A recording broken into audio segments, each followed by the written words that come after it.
चाहे कुमारे मर जाना, लेकिन इन 3 लक्षणों वाली स्त्रियों से कभी विवाह मत करना। नमस्कार दोस्तों, स्वागत है आप सभी का। मित्रों, ये कहानी आपको बहुत अच्छी जानकारी और सीख देकर के जाएगी। तो चलिए मित्रों, आपका कीमती समय बर्बाद ना करते हुए अब सीधे कहानी पर ही पहुंचते हैं। प्रिय दोस्तों, एक समय की बात है। किसी जंगल में तोता और मैना का जोड़ा एक वृक्ष के डाल पर बैठा हुआ था। तोता ने मैना से कहा कि हे मैना रानी, आज का समय बहुत ही बदल चुका है। मैना कहने लगी, पिया जी, ऐसा क्या समय बदल चुका है? तब तोता कहता है कि हे मैना रानी, समय इतना बदल गया है कि आजकल की स्त्रियां और आजकल की लड़कियां बहुत ही स्वार्थी बन चुकी हैं, क्योंकि स्त्रियां अपने स्वार्थ के लिए कुछ भी करने के लिए तैयार हो जाती हैं। जो काम उन्हें कदापि नहीं करना चाहिए, वो स्वार्थ के प्रति स्त्रियां कर बैठती हैं। मैना कहती है कि पिया जी, मैं तुम्हारी बात से सहमत नहीं हूं। स्त्रियां कैसे स्वार्थी हो सकती हैं? आप हमारी नारी जाति की बुराई कर रहे हैं। तोता कहता है, नहीं मैना, तुम हमारी बात पर विश्वास करो। तब मैना कहती है, नहीं स्वामी, मैं तुम्हारी बात पर विश्वास नहीं कर सकती हूं। तब तोता कहता है, ठीक है मैना, जब तुम्हें विश्वास नहीं है तो आइए हम आपके लिए एक कहानी सुनाते हैं, और इस कहानी को सुनने के साथ साथ तुमको यह विश्वास हो जाएगा कि तुम्हारी नारी जाति कितनी स्वार्थी बन चुकी है और अपने स्वार्थ के लिए कितने गलत गलत काम करने के लिए तैयार हो जाती है। दोस्तों, तभी मैना कहती है, ठीक है स्वामी, पहले आप वह कहानी सुनाइए और सिद्ध करके बताइए कि हमारी नारी जाति स्वार्थी है या नहीं है। दोस्तों, तब वो तोता अपने मैना रानी को वह कहानी सुनाता है। तोता कहता है, हे मैना, एक समय की बात है, किसी नगर में 3 दोस्त रहते थे। एक राजा का लड़का था जो राजकुमार था, एक बनिया का लड़का था और एक साहूकार का लड़का था। 3 दोस्त थे। तीनों में बहुत गहरी दोस्ती थी, क्योंकि वह तीनों साथ साथ पढ़े थे और साथ ही साथ बड़े भी हुए थे। राजा का जो लड़का था, जो राजकुमार था, उसकी शादी भी हो चुकी थी। मित्रों, एक दिन की बात है, तीनों दोस्त राजा के बगीचे में टहल रहे थे। तो राजकुमार, जो राजा का लड़का था, वह अपने दोस्तों से कहता है, भाई कल चलते हैं और अपनी पत्नी को उसके मायके से बुला करके ले आते हैं, क्योंकि बहुत दिन हो चुके हैं और हमें अपने पत्नी की बहुत याद आ रही है। इसीलिए कल ससुराल में चलते हैं और तुम हमारे साथ चलो और हम अपनी पत्नी को बुला लाए। तब इन दोनों दोस्तों ने कहा, जो साहूकार का लड़का था और बनिया का लड़का था, इन दोनों ने बोला, भाई तुम तो अपने ससुराल में पहुंच जाओगे और ससुराल में ससुर जी के महल में आराम से सोओगे, लेकिन हम कहां जाएंगे? तब राजकुमार कहता है, मेरे भाई तुम कोई सराय देख लेना और एक रात की ही तो बात है, रात सराय में काट लेना और सुबह मैं अपनी पत्नी को लेकर के आ जाऊंगा और आराम से घर के लिए निकल चलेंगे। दोस्तों, राजकुमार के बात को सुन करके दोनों दोस्त, साहूकार का लड़का और बनिया का लड़का जो था, वो सहमत हो जाता है। लेकिन बनिया का लड़का जो था, वो बहुत ही चालाक और चतुर था, और जो राजा का लड़का, राजकुमार और साहूकार का बेटा, बिल्कुल भोले और नादान थे। दोस्तों, दोनों दोस्त जब सहमत हो गए तो दूसरा दिन होता है और दोनों दोस्त अपने दोस्त राजकुमार के साथ में वहां से चल देते हैं, और चलते चलते 3 दिन इनके रास्ते में लग गए।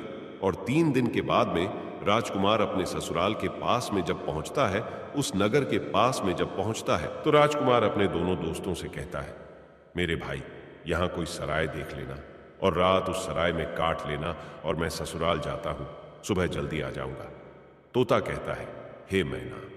राजकुमार इतना कहने के बाद अपने ससुराल के लिए चला जाता है, और इधर साहूकार का लड़का और बनिया का लड़का सराय की तलाश में निकल जाते हैं।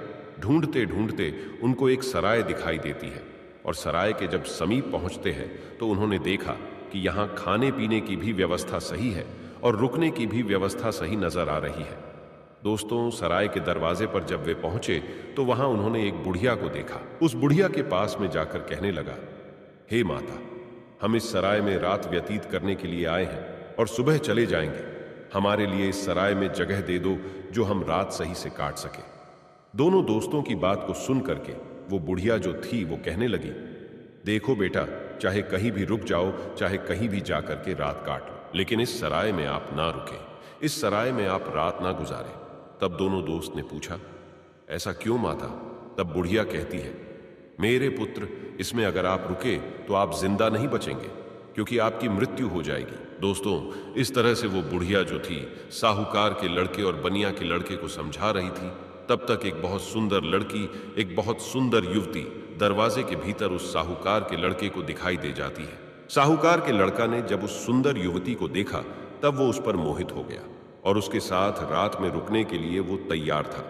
उतावला हो रहा था कि किसी ना किसी तरीके से हम इसके साथ रात गुजार लें। मित्रों, इधर वो बुढ़िया समझाती रही, लेकिन साहूकार का लड़का नहीं माना। साहूकार का लड़का जो था वो अपने दोस्त से कहता हुआ चला गया कि दोस्त, तुझे कहीं जगह मिल जाए तो तू रुक लेना, पर हम तो इसके साथ में ही रुकेंगे। दोस्तों, इतना कहने के बाद में वो साहूकार का लड़का जो था उस सुंदर युवती के साथ में रुकने के लिए वो अंदर चला गया और जो सराय में एक हॉल टाइप का रूम यानी हॉल जैसा एक कमरा था वो बहुत गहरा और लंबा था। उसमें वो सुंदर युवती के साथ में साहूकार का बेटा चला जाता है। दोस्तों, इधर रात हो चुकी थी और सोने का भी वक्त कुछ समय में होने वाला था। दोस्तों, वो तोता मैना से कहता है, इधर साहूकार का लड़का उस सुंदर युवती के साथ में सराय के अंदर चला गया, लेकिन बनिया का लड़का बाहर रह गया जो बहुत ही चालाक था, वह चतुर था और समझदार था। बनिया का लड़का ने उसे रोका भी, लेकिन वो नहीं माना। अब दोस्तों, बनिया का लड़का जो था वो बुढ़िया के पास फिर से पहुंचता है और कहता है, हे बूढ़ी माता, मैं आपकी बात को समझा नहीं। आपने कहा कि इस सराय में जो रुकेगा उसकी मृत्यु हो जाएगी और वह सुबह जिंदा लौट करके नहीं आएगा। इसका क्या कारण है, बताने की कृपा करें। मित्रों, तब वो बुढ़िया कहती है, बेटा, तुम उसे रोक रहे थे, लेकिन तुम्हारा दोस्त नहीं माना। मुझे डर है कि वो सुबह आपको जिंदा नहीं मिलेगा। बनिया का लड़का कहने लगा, वही तो मैं आपसे जानना चाहता हूं, माता, बात क्या है, खुल करके बताओ। तब बुढ़िया ने कहा, बेटा, ये जो सुंदर युवती आपके दोस्त ने देखी, जिसके साथ में वह अंदर चला गया, ये सुंदर युवती जो है ये एक वैश्य है और नागिन है। ये रात में अपना रूप बदल लेती है और जिसके साथ ये रात में रुकती है उसी को डस लेती है और उसको मार देती है। इसलिए हमको डर है, क्योंकि जो भी गया वो जिंदा लौट करके नहीं आया। तोता मैना से कहता है। बनिया का लड़का ये सुन करके घबरा गया और कहने लगा, हे बूढ़ी माता, हमें कोई रास्ता बताओ जिससे हम अपने दोस्त की जान बचा सके। तो बुढ़िया कहती है कि बेटा, मैं तुम्हें एक तलवार देती हूं और अगर तुम उस नागिन का वध कर सको तभी तुम्हारा दोस्त बच पाएगा। बनिया का लड़का समझदार और चतुर था, वो तैयार हो गया और कहने लगा, माता, लाइए तलवार, मैं अपने दोस्त का जान जरूर बचाऊंगा, चाहे हमारी जान ही क्यों ना चली जाए। मित्रों, बुढ़िया बनिया के लड़के को तलवार देती है और वो चुपके से सराय के अंदर घुस जाता है और जहां उसका दोस्त साहूकार का बेटा उस वैश्य के साथ में लेटा हुआ था, वही पास में एक कोने में जाकर के बैठ जाता है और इंतजार करने लगता है कि कब ये नागिन का रूप धारण करे और हम इसको मारें। दोस्तों, आधी रात का समय होने वाला था और तभी वह सुंदर युवती जो नागिन थी वह अपना रूप बदलती है और जैसे ही साहूकार के लड़के को काटने वाली होती है तो उसका दोस्त बनिया तलवार लिए तो बैठा ही था, एकदम से उसने तलवार चलाई और उस नागिन का वध कर दिया और वो सुंदर युवती मर गई। दोस्तों, इस तरीके से उसने अपने दोस्त की जान बचाई और उस मरी हुई नागिन को पलंग के नीचे रख दिया एवं छिपा दिया। दोस्तों, तब तोता मैना से कहता है, वो बनिया का लड़का जो था इतना काम करने के बाद, अपने दोस्त की जान बचाने के बाद सराय से बाहर निकल आता है और जब बाहर निकल आया तो उसने क्या देखा कि एक सुंदर स्त्री जो है वह जंगल की तरफ जा रही है। उसने देखा और विचार किया कि यह सुंदर स्त्री जंगल में इतनी रात में कहां जा रही है, हमें देखना चाहिए, इसके पीछे पीछे जाना चाहिए और ये जानकारी लेना चाहिए कि ये जा कहां रही है। वो बनिया का लड़का जिसके हाथ में तलवार था, जिसने नागिन का वध किया था, वो उस सुंदर स्त्री के पीछे चल देता है और वो बनिया का लड़का सोचता जा रहा है कि देखे ये कहां जा रही। वो स्त्री चलती चली गई और जंगल में एक साधु का आश्रम था और वो स्त्री साधु के आश्रम पर पहुंच गई और जाकर के उसने साधु से मुलाकात की और वो सारा नजारा बनिया का लड़का दूर से ही देख रहा था। जब उसका जाने का समय हुआ तो साधु से मिलने के बाद फिर वो सुंदर स्त्री हाथ जोड़ करके कहने लगी, आज आपसे मेरी आखिरी मुलाकात है। साधु कहने लगा, वो क्यों? तो वो सुंदर स्त्री जवाब देती है, हमारे पति हमें लेने के लिए आए हैं और अभी हमारे घर पर ठहरे हुए हैं। कल मैं अपने पति के साथ ससुराल चली जाऊंगी। आज के बाद फिर मैं आपसे मिलने के लिए नहीं आ पाऊंगी। तब वो साधु कहने लगा, रोजाना तो हमारे पास आती थी, लेकिन अब हमें धोखा देकर के जा रही हो और कह रही हो कि अपने पति के साथ जा रही हो। तब वो सुंदर स्त्री जवाब देती है, हाँ, मेरा पति मेरे घर पर ठहरा हुआ है और कल मैं ससुराल चली जाऊंगी। हमें माफ करना, अब मैं आज के बाद तुम्हारे पास मिलने नहीं आऊंगी। दोस्तों, उस सुंदर स्त्री के बात को सुनकर साधु को गुस्सा आ जाता है और साधु जो है गुस्सा में उसकी नाक काट देता है। और जब उसकी नाक कट जाती है तो उसे पीड़ा होती है और वो पीड़ा को सहन करती हुई, चिल्लाती हुई अपने घर के लिए भाग खड़ी होती है। इधर दोस्तों, वो बनिया का लड़का सारी बातें सुन रहा था और ये नजारा देख रहा था। उस बनिया के लड़का को बहुत गुस्सा आ गया और उसने गुस्से में साधु को मार दिया, उसकी हत्या कर दी और उसको मार करके वहां से तुरंत वे चल देता है और आगे चल करके एक मंदिर था और उसी मंदिर में जाकर के छिप कर भीतर बैठ गया। अब वो सोचता है कि हे प्रभु, इस दुनिया में हो क्या रहा है।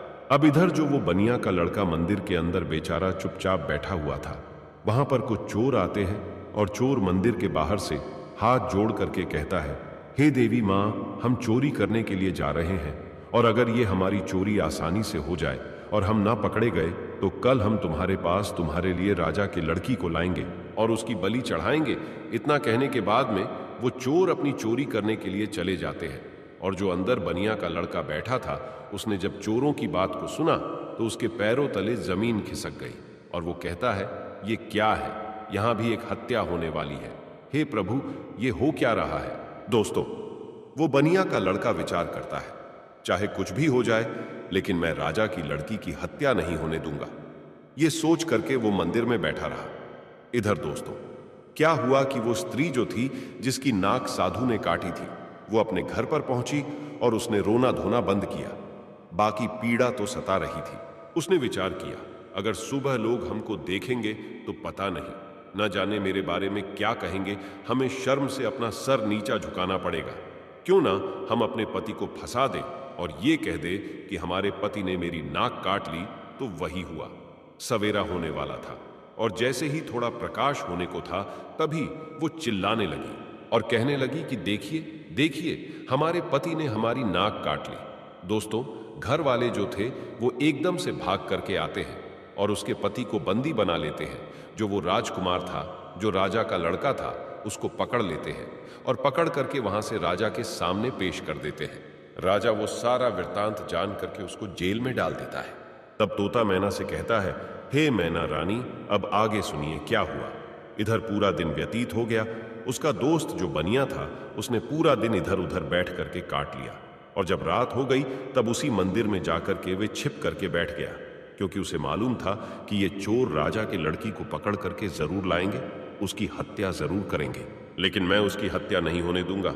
जब रात हो गई तो मंदिर में जाकर के तलवार लेकर के छिप कर बैठ गया और इधर आधी रात जब होती है तभी वो चोर राजा के लड़की को पकड़ करके लाते हैं और मंदिर के बाहर बैठ जाते हैं। कुछ देर बैठ करके बातें करते हैं और कहते हैं, देवी माँ ने हमारी बातें सुन ली है, कितनी बढ़िया हमें चोरी करवा दी, पकड़े भी नहीं गए और बहुत मालदार भी बन जाएंगे क्योंकि हमने बहुत माल लूटा है।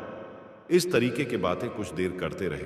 फिर उनमें से एक बोला, देख भाई, अब उस लड़की को जल्दी ले जा और देवी माँ के सामने उसका सिर काट देना और उसकी बलि चढ़ा देना।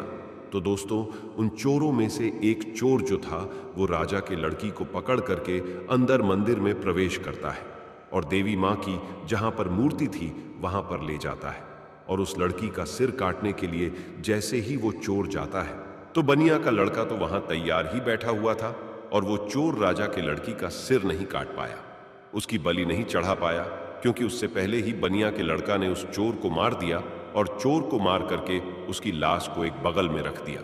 इधर दोस्तों, उन चोरों में से एक चोर कहता है, देख भाई, वो हमारा एक साथी गया है, वो लौट करके नहीं आया है। अरे तू जा और देख करके आ कि उसने बलि चढ़ा पाई या नहीं चढ़ा पाई।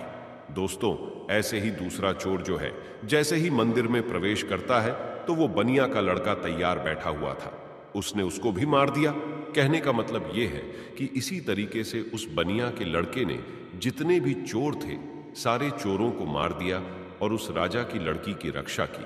जब सारे चोरों को मार देता है तब वो लड़की निर्भय हो जाती है और उसके बाद में वो बनिया का लड़का राजा की लड़की से कहता है कि चलो, हम तुम्हारे घर तक तुम्हें छोड़ देते हैं। दोस्तों, राजा की लड़की घबराई हुई थी, उस बनिया के लड़के के साथ में चल देती है और इधर राजा की जो लड़की थी वो बनिया के लड़के से प्रेम करने लगी और कहने लगी कि हम तुमसे विवाह करना चाहते हैं। दोस्तों, बातों ही बातों में वो लोग राजा के घर तक पहुंच गया और घर के दरवाजे पर जैसे ही पहुंचा तो बनिया का लड़का ने मना कर दिया। नहीं, मैंने तुम्हारी रक्षा की है, इसका मतलब ये नहीं है कि मैं तुमसे विवाह करूं। मैं ऐसा कदापि नहीं कर सकता। राजा की लड़की को गुस्सा आ गया और कहने लगी, अगर आप हमारे साथ शादी नहीं करेंगे तो मैं आपको जेल में डलवा दूंगी। बनिया का लड़का कहने लगा, जैसी आपकी मर्जी, लेकिन मैं शादी नहीं करूंगा।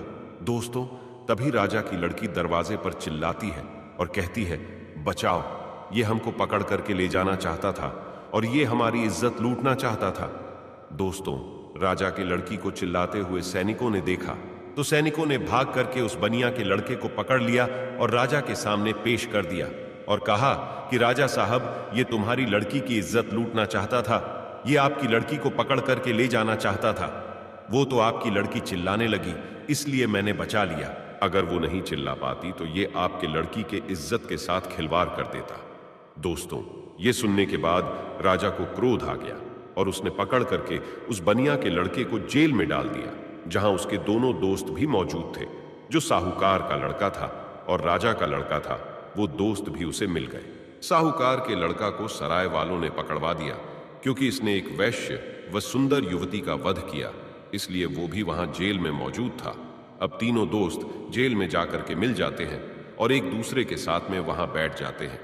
इधर दोस्तों, अगला दिन हुआ और वो राजा दरबार में तीनों को बुलाता है, जिन तीनों को राजा ने पकड़ करके जेल में बंद किया था, और उन्हें सजा सुनाने के लिए तैयार हो जाता है। दरबार लगा हुआ था और राजा ने जो साहूकार का लड़का था जिसने वैश्य का वध किया था, उसे अपने पास में बुलाया और उससे कहा कि क्यों रे, तेरा क्या नाम है, कहाँ का रहने वाला है। तब वो लड़का कहने लगा कि मैं साहूकार का बेटा हूं। राजा कहने लगा, ये बता, तूने वैश्य का वध क्यों किया, उसे क्यों मारा। अब दोस्तों, उस साहूकार के लड़का को कुछ मालूम ही नहीं था जो वो राजा को बता सकता। उसे नहीं मालूम था कि वैश्य का वध किसने किया। वैश्य का वध साहूकार के लड़का ने किया नहीं था, जो उसे मालूम होता। राजा ने फिर पूछा, चुपचाप क्यों खड़ा है, बता कि तूने उस वैश्य का वध क्यों किया। दोस्तों, तब वो साहूकार का लड़का तो नहीं बोल पाया, लेकिन जो बनिया का लड़का था वो कहने लगा, महाराज, क्षमा चाहता हूं, जो बीच में हमको बोलना पड़ रहा है। इसे कुछ मालूम नहीं है, इसने वैश्य का वध नहीं किया, क्योंकि वैश्य का वध मैंने किया है। राजा कहने लगा, तो बता, तूने क्यों किया, बात क्या है। तब दोस्तों, वो बनिया का लड़का कहता है, हे महाराज, हम अपने दोस्त के साथ में, इसी साहूकार के लड़का के साथ में सराय में रुकने के लिए एक रात गुजारने के लिए गए थे और एक बूढ़ी मां ने मना किया था, इसके अंदर नहीं रुको, क्योंकि जो रुकेगा वो सुबह जिंदा नहीं बचेगा। लेकिन ये हमारा दोस्त नहीं माना और उसने सुंदर वैश्य को देख करके रात गुजारने के लिए अंदर सराय में चला गया। मुझे उस बुढ़िया के द्वारा मालूम हुआ कि ये नागिन है और ये नागिन का रूप में आकर के इसको डस लेती, इसलिए तब मैं तलवार को लेकर के अपने इस दोस्त की जिंदगी बचाने के लिए जहां ये पलंग पर वैश्य के साथ सोया हुआ था, वही एक कोने में जाकर के बैठ गया। और जैसे ही उस वैश्य ने रूप बदला और नागिन बन करके हमारे दोस्त को डसने के लिए तैयार हुई, मैंने तुरंत उसको मार दिया। अगर आपको विश्वास नहीं है तो जहां पलंग पड़ा हुआ है उसके नीचे हमने मरी हुई नागिन रख दी है, आप देख लीजिए। दोस्तों, तब राजा ने सैनिकों को भेजा और वहां सैनिकों ने जाकर के वही मरी हुई नागिन पाया और आकर के सारी बात राजा को बताया कि सत्य बात है। तो दोस्तों, राजा प्रसन्न हो गया और कहने लगा, ठीक है, तूने दोस्ती का फर्ज निभाया है, जो अपनी दोस्त की जिंदगी बचाई है। दोस्तों, राजा साहूकार के लड़का को छोड़ देता है। उसके बाद में राजा जो था वो राजकुमार, यानी कि जो राजा का लड़का राजकुमार जो था, उसको बुलाता है और उससे पूछता है कि तू बता कि तूने अपनी पत्नी की नाक क्यों काटा। अब दोस्तों, उसको भी नहीं मालूम था नाक किसने काटी है, वो भी चुपचाप खड़ा था। राजा ने फिर दोबारा पूछा कि बोल क्यों नहीं रहा है कि तूने अपनी पत्नी की नाक क्यों काटा। तब दोस्तों, वो बनिया का लड़का फिर से हाथ जोड़ करके कहने लगा कि महाराज क्षमा करे, इसको भी नहीं मालूम, इसने अपनी पत्नी की नाक नहीं काटी है। नाक किसने काटी है वो सारा वृत्तांत मैं आपको सुनाता हूं। तब उस बनिया के लड़के ने राजा को बताया कि ये लड़की साधु से प्रेम करती है। रात में साधु से मिलने के लिए गई। मैं इसके पीछे पीछे गया। इसने कहा कि मैं कल से तुमसे मिलने नहीं आ सकती, मेरा पति मुझे लेने के लिए आया है।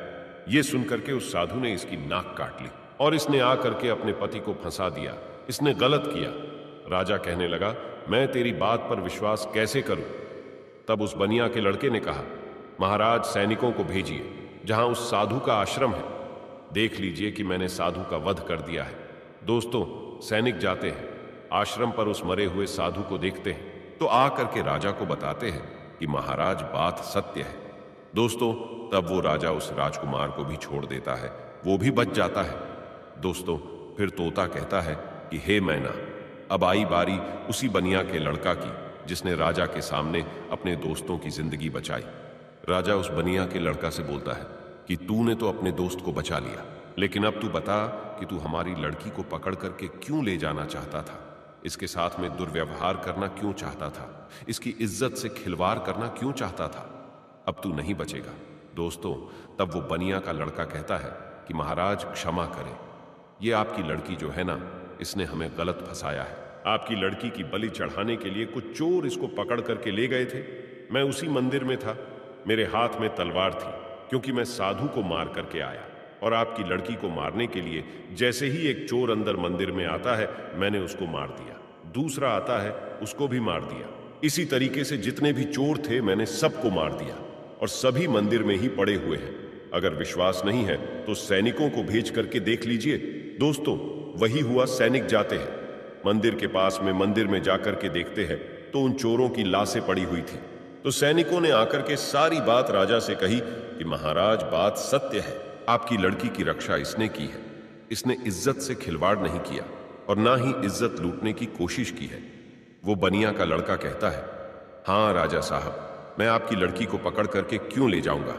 और सुनिए महाराज, चोरों से बचा करके जब आपकी लड़की को घर छोड़ने के लिए आ रहा था, तब आपकी लड़की हम पर आसक्ति हो गई, प्रेम करने लगी और विवाह करने की जिद करने लगी। मैंने कहा, मैं ऐसा कदापि नहीं कर सकता।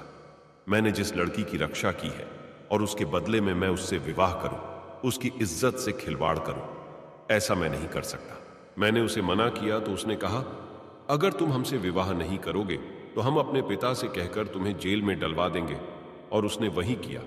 बनिया के लड़के के बात को सुन करके राजा जो था, उसका चेहरा शर्म से नीचे झुक जाता है, और तब उसने बनिया के लड़के को आजाद कर दिया और माफी मांगी कि जाओ बेटा, तुम आजाद हो, तुम्हारी गलती नहीं है। इस तरीके से वो बनिया का लड़का जो था अपने दोनों दोस्तों को बचा लेता है और खुद भी बच जाता है, और तीनों दोस्त हंसते हंसते अपने नगर में चले आते हैं और आराम से फिर वही रहने लगते हैं।